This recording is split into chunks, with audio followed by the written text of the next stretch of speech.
Ano nga kapalo, complete transaction, smooth transaction. Nabili na ano siya, na one way. Yan i-impod ng motor niya.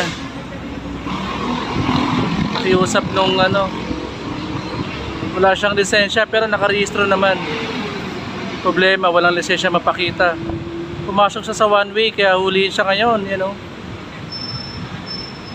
I-impod ng motor niya kapalo. Sayang naman. Mukhang ano, mukhang bata pa yung driver. Dapat siguro video. Dito ito sa may tapat ng Tumana. Sa may Robinson Tumana. Sa mga walang ano dyan, lisensya. Magsilbing aral na to sa inyo. Ayan o. Wala siyang lisensya kaya yung motor niya i-impound dyan o. Kinukuha na yung motor niya. At kita na, impound pa yung motor niya.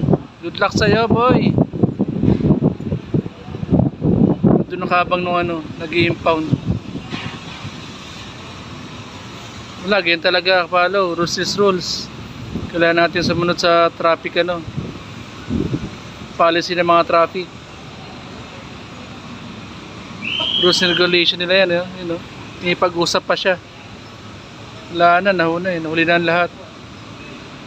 Sana naisip mo yan nung kumuha ka sa muna ng lisensya bago ka nag-drive yan. Na-timingan siya ka-follow.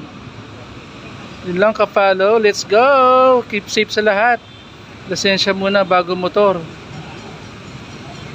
Let's go!